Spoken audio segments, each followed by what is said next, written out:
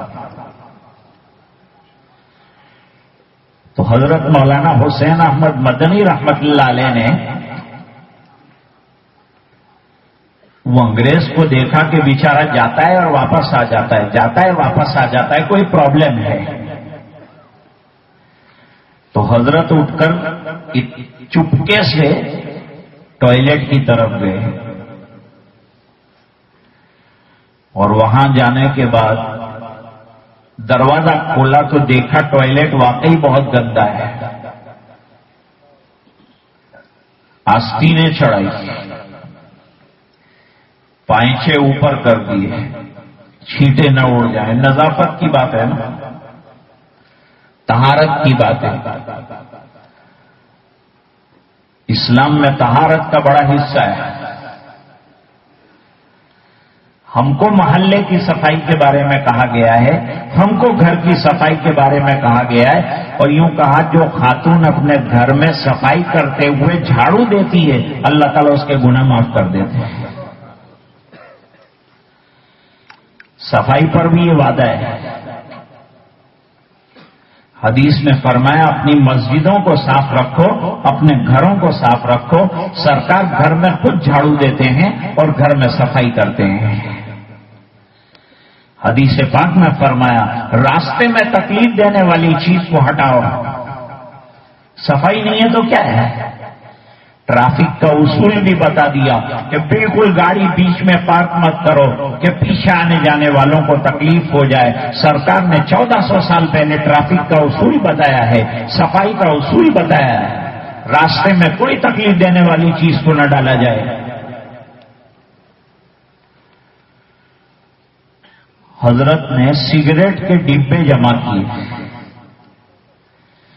اور سگریٹ کے ڈبے جمع کر کے اندر جتنی نجاست تھی وہ تمام کو سمیٹ کر اندر ڈال دیا اور پھر لوٹا لیا اور لوٹا لے کر پورا ٹوائلٹ دھویا اور دھونے کے بعد پھر ہاتھ دھوئے اور ہاتھ دھو کر اپنی جگہ آ کر بیٹھ گئے. اب بیٹھے ہوئے ہیں. تھوڑی دیر کے بعد انگریز سے کہا کہ آپ واش روم میں جانا چاہتے تھے؟ کہا وہ بہت گندا ہے، میں نہیں جا سکتا، شاید کسی نے صاف کر دیا ہوگا. کہا مجھے یہ کمپارٹمنٹ میں ایسا تو کوئی آدمی نظر نہیں آتا کہ جو ٹوائلٹ میرے لیے صاف کر دے، ایسا کوئی نظر نہیں آتا، سب انڈین لوگ ہیں. کہا آپ ٹرائی تو کر لیجیے، ذرا دیکھ تو لیجیے، شاید کسی نے صاف کر دیا ہو تو تمہارا کام ہو جائے گا، تمہاری ضرورت پوری ہو جائے گی. آدمی بے چین ہوتا ہے، جب تک اس کا پیٹ صاف نہ ہو جائے پریشان رہتا ہے.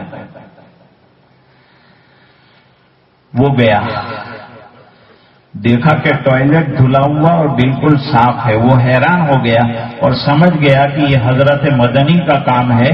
اندر سے فارغ ہو کے آیا تو حضرت مدنی کے پیروں کے اندر پڑ گیا کہ میں نے تمہارے جیسا انسان نہیں دیکھا. تم کون ہو جو جنگ آزادی میں لڑ بھی رہے ہو اور میرے ساتھ انسانیت کا اتنا بڑا تم نے برتاؤ کر کے رکھ دیا. فرمایا میں نے کچھ نہیں کیا اللہ کے بندے، یہ تو سرکار دو عالم کے اخلاق کا ایک نمونہ ہے، میں تو غلام رسول ہوں، میں تو سرکار کا ادنا غلام ہوں. وہ بھنگی نے بھی کہا تھا سرکار آپ کے اخلاق اتنے زبردست کہاں سے ہو گئے، اتنا بڑا آپ کے پاس مینرز کہاں سے آیا، آپ نے ایک ہونے کی جو بات کہی اس کو اتنا عملی بنایا، تو آخر کیسے بنایا سمجھائیں گے آپ مجھے؟ فرمائے یہ تو میرے سرکار کی سیرت کا حصہ ہے اور سرکار کے اخلاق بہت اونچے تھے، میں تو غلام سرکار ہوں. خواجہ معین الدین چشتی اجمیری رحمت اللہ علیہ کی والدہ نے کہا بیٹا اس میں میرا بھی حصہ ہے. حضرت نے فرمایا ماں سب تیرا ہے، میرا کچھ نہیں ہے، سب تیرا ہے. بیٹا میں سمجھی نہیں بات. کہا ماں اصل میں مسئلہ یہ ہے کہ تیری تربیت اور تیری پرورش کے نتیجے میں اللہ نے مجھے ولی کامل بنایا، مجھے ولایت عطا فرمائی، سب تیری دعا کا ثمر ہے. ماں نے روتے ہوئے کہا کہ بیٹا میرا حصہ میں نے اس بنا پر کہا کہ جب تو نے پیدا ہونے کے بعد دودھ پینا شروع کیا تو جب تک تو دودھ پیتا رہا میں نے تجھے بغیر وضو کے کبھی دودھ نہیں پلایا ہے.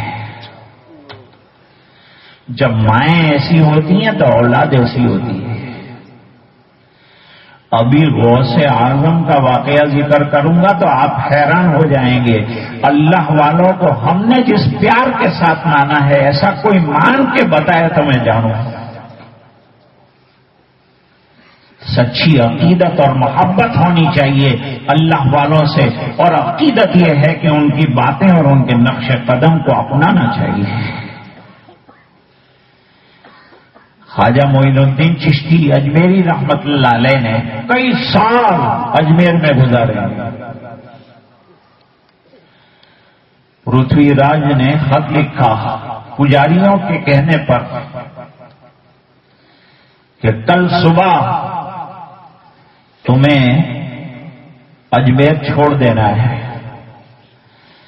کیونکہ اب تمہارے آدمی اتنے زیادہ ہو گئے ہیں کہ خطرہ لگتا ہے مجھے اپنا تختہ الٹ دیا جائے گا. میرے پجاریوں نے بھی یہ بات بتائی، لہذا کل فجر آفتاب طلوع ہونے سے پہلے اپنی خانقاہ کو چھوڑو، اپنے لوگوں کو لے کے نکل جاؤ، روانہ ہو جاؤ. حضرت نے خط پڑھا. اللہ والوں کی بات کرتا ہوں. خواجہ معین الدین چشتی سنجری اجمیری رحمت اللہ علیہ کی بات کرتا ہوں. حضرت خواجہ صاحب رحمت اللہ علیہ نے خط پڑھنے کے بعد کہا لاؤ ہمارے ہتھیار لاؤ. ارے آپ کے پاس کون سے ہتھیار ہیں؟ فرمایا اتنے سال سے میرے پاس رہتے ہو تو معلوم نہیں ہے تمہیں کہ میرے پاس کیا ہتھیار ہے؟ کہ نہیں حضرت ہم سمجھے نہیں، کیا ہتھیار ہے؟ فرمایا ہتھیار کے نام پر مسلح ہے، ہتھیار کے نام پر میرا وضو بنانے کا لوٹا ہے، ہتھیار کے نام پر مسواک ہے، اور پھر سب سے بڑا ہتھیار 2 رکعت پڑھ کر اللہ سے مانگنا ہے. دعا بڑا ہتھیار ہے، دعا مومن کی بڑی کلید ہے، کامیابی کی کنجی ہے. فرماتے ہیں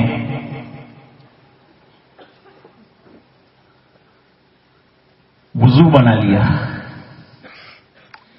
وضو بنانے کے بعد مصلی بچھا دیا اور 2 رکعت نہایت خشوع کے ساتھ، خضوع کے ساتھ اور پورے کنسنٹریشن کے ساتھ 2 رکعتیں ادا فرمائی. 2 رکعتیں ادا کر لینے کے بعد خواجہ صاحب مسکرائے. لوگ جاتے ہیں حضرت خواجہ صاحب کے پاس مانگنے کے لیے، اور خواجہ صاحب مانگنے کے لیے اللہ کے سامنے کھڑے ہیں، مصلی پر کھڑے ہیں، اللہ سے مانگ رہے ہیں، اللہ سے لو لگائے ہوئے ہیں. دعائیں مصلی پر بیٹھ کر ہو رہی ہیں اور دعا کرتے ہوئے معلوم نہیں کیا مانگا ہوگا. اپنے چہرے پر ہاتھ پھیرا، خوشی خوشی اٹھے، مسکراتے ہوئے اٹھے اور مسکراتے ہوئے فرمایا انشاءاللہ معین الدین تو اجمیر میں رہے گا، لیکن جس نے یہ خط لکھا ہے وہ صبح ہونے سے پہلے زندہ گرفتار کر کے لے جایا جائے گا.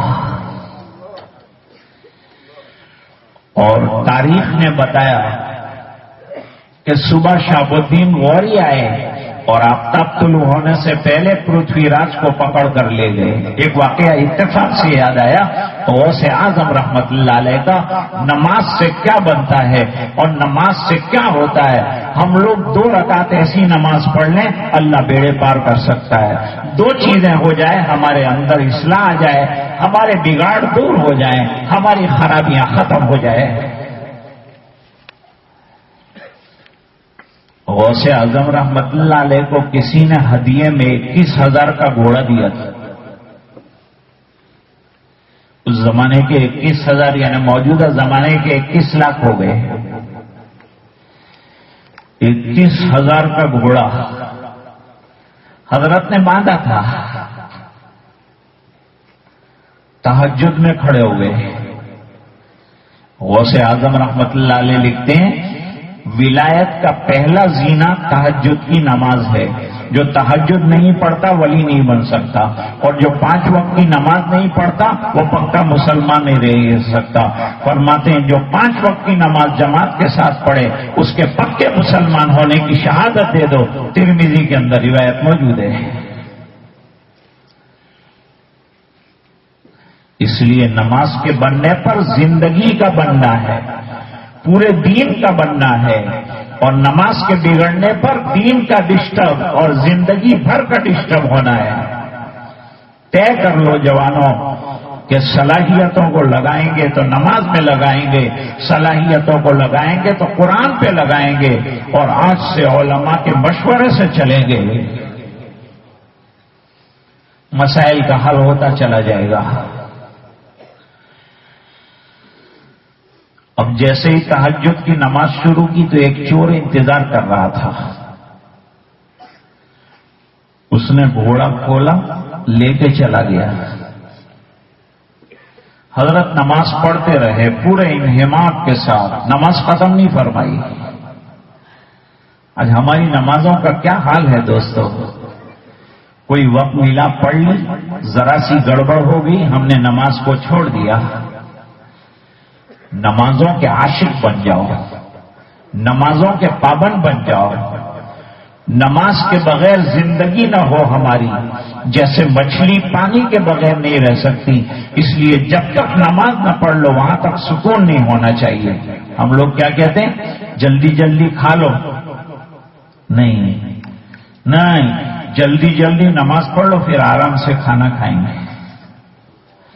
حالانکہ آرام سے نماز پڑھنے کی چیز ہے، لیکن اس کو جلدی جلدی پڑھ لیا، کھانے کو آرام کے ساتھ کھایا جا رہا ہے۔ صحابہ کرام میدان میں کھانا چھوڑ کر جان دینے کے لیے تیار ہو جاتے تھے، اپنا جان لٹانے کے لیے تیار ہو جاتے تھے۔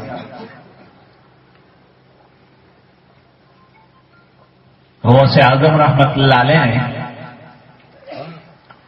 تہجد کو ختم نہیں کیا، نماز کو جاری رکھا،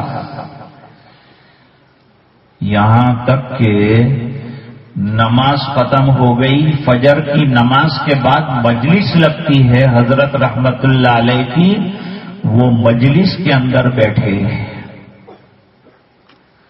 اور فرمایا کہ آج تو میرا 21,000 کا گھوڑا چور اٹھا کر لے گیا۔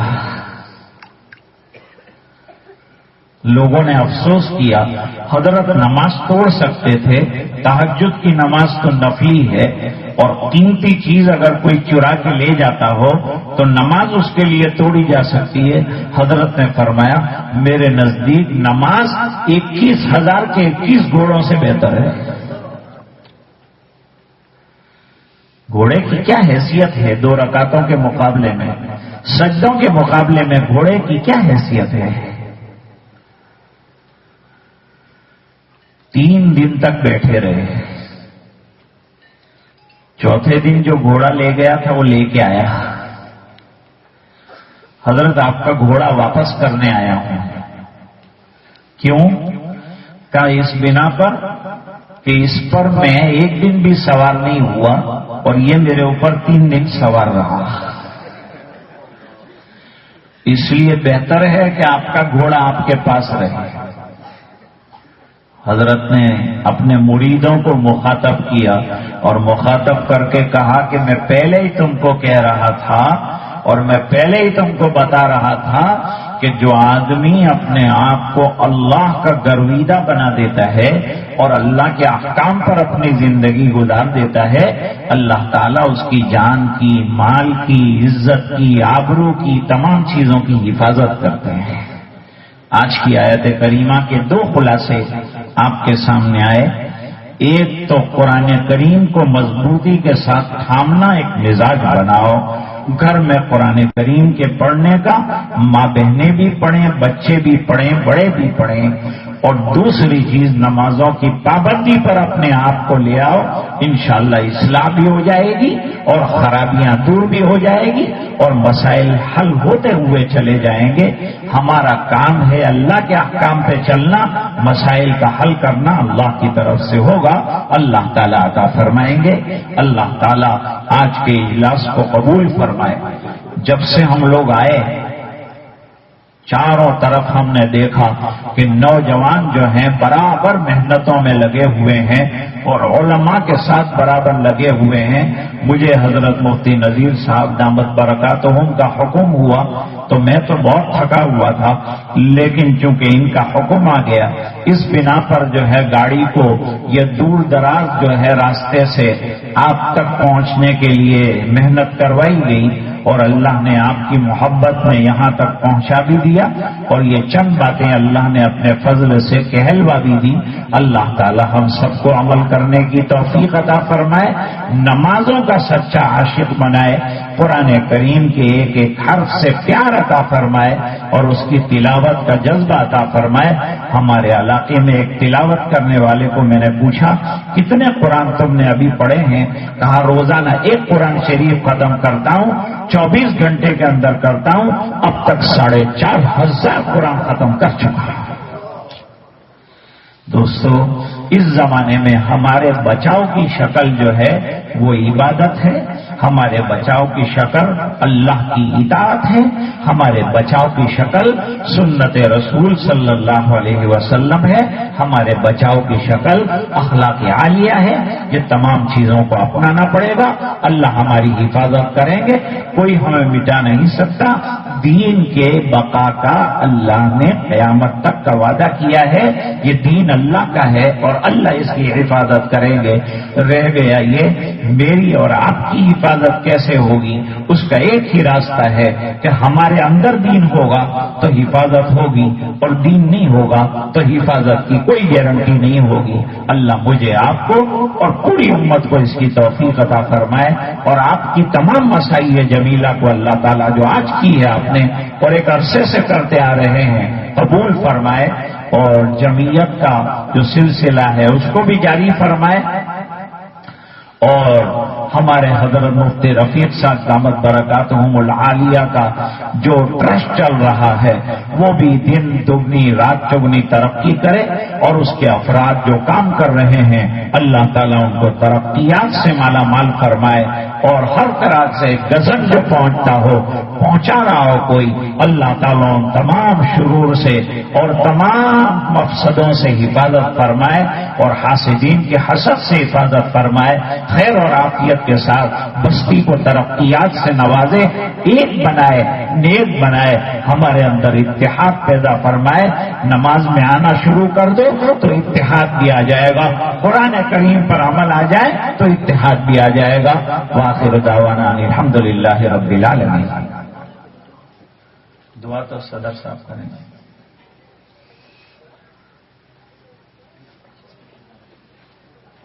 حضرت مولانا اللہ صاحب دعا فرمائیں۔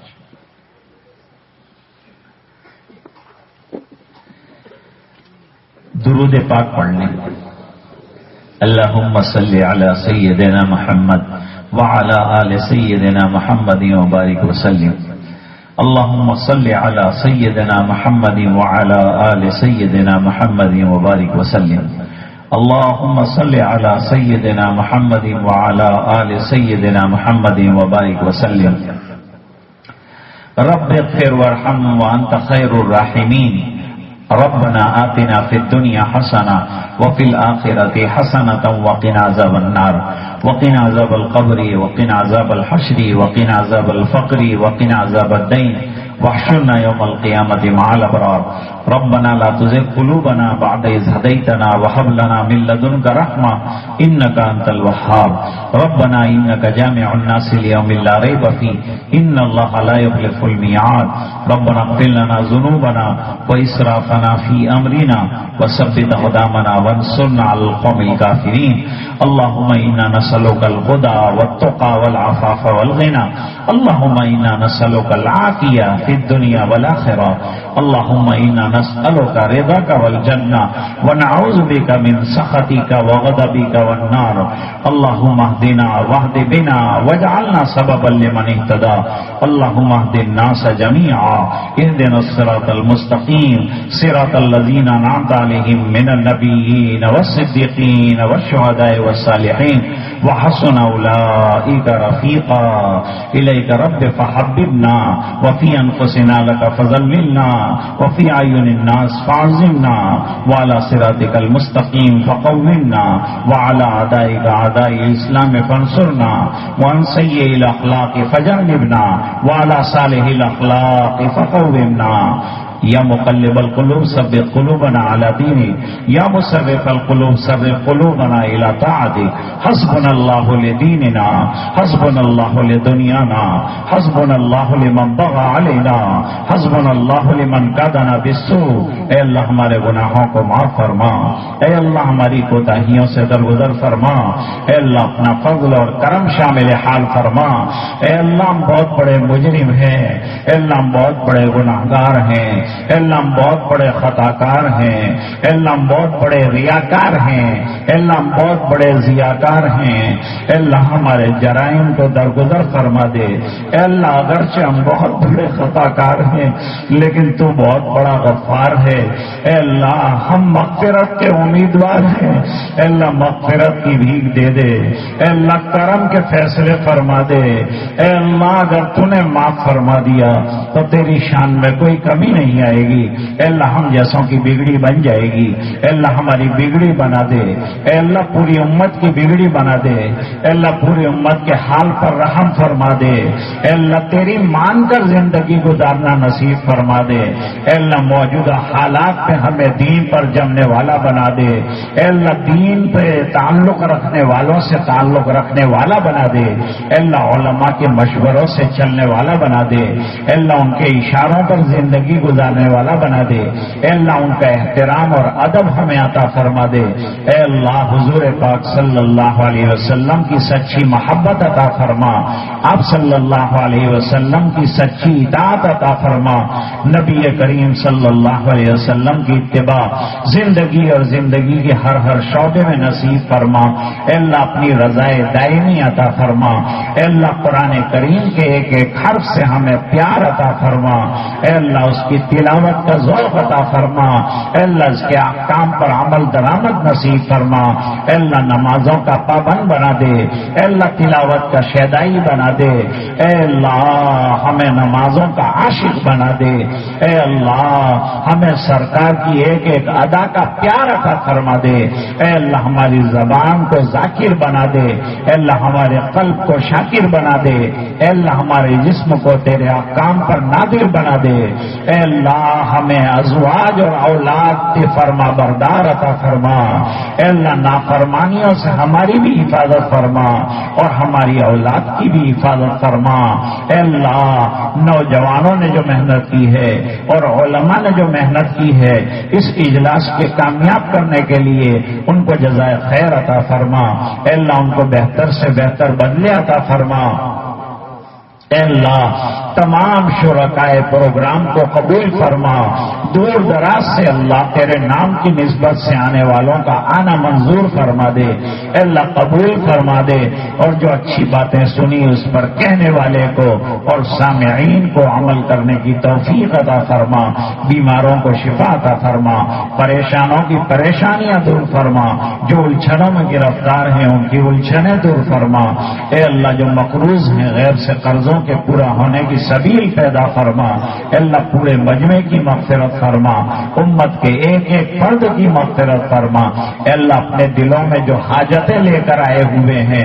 غیب سے حاجت براری کی شکلیں پیدا فرما، اے اللہ ہاتھ اٹھا کے جو مانگا عطا فرما، جو مانگنے سے رہ گیا نصیب فرما، اے الہ العالمین جب تک زندہ رکھے ایمان پر زندہ رکھ، جب وقت آخر ہو حفاظت ایمانی کے ساتھ دنیا سے جانا نصیب فرما، اے اللہ یہ دعائیں اپنے فضل و کرم حبیب پاک صلی اللہ علیہ وسلم کے طفیل قبول اور منظور فرما، سبحان ربک رب العزت عما یصفون وسلام علی المرسلین والحمد للہ رب العالمین برحمتک یا ارحم الراحمین۔